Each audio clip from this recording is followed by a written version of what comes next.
All right, so for this week's word work, you are going to be learning about the prefixes pre, un, re, and dis. And so we're going to talk about how these prefixes, when added to base words, can change the meaning completely. So let's go ahead and break down each prefix and kind of look at examples, see what it means, how it changes those base words. So the first one we're going to look at is pre. And whenever this is added to a base word, it changes the definition so that it is like before whatever the base word is.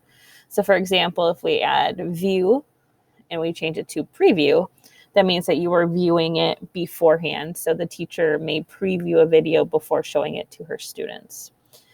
Another example is pay. So pre-pay, meaning that you are setting up to pay beforehand.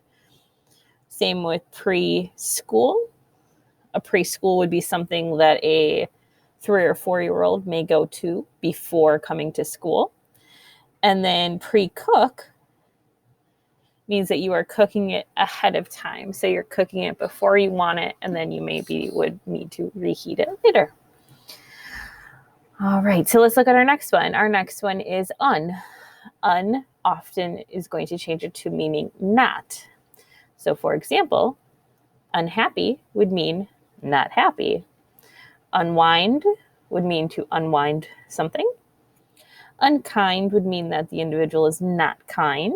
And unlock something would be to unlock or not. It would not be locked anymore. When we're looking at re, this often means again. So to do an action or whatever the base word is again. So for example, reread would mean to read the book again. Remix would be like if an artist is taking a song and remixing it.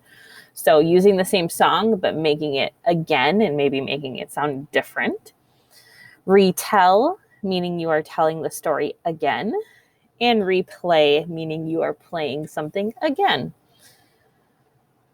And our last one is dis. So dis, the prefix, usually has some sort of negative change to the base word.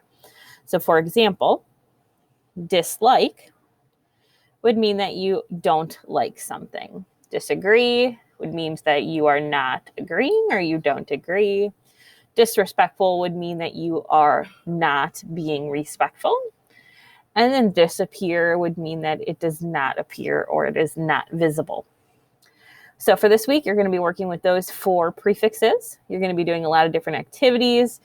And by the end of the week, you will be experts at pre, un, re, and dis. If you have any questions, connect with your teacher.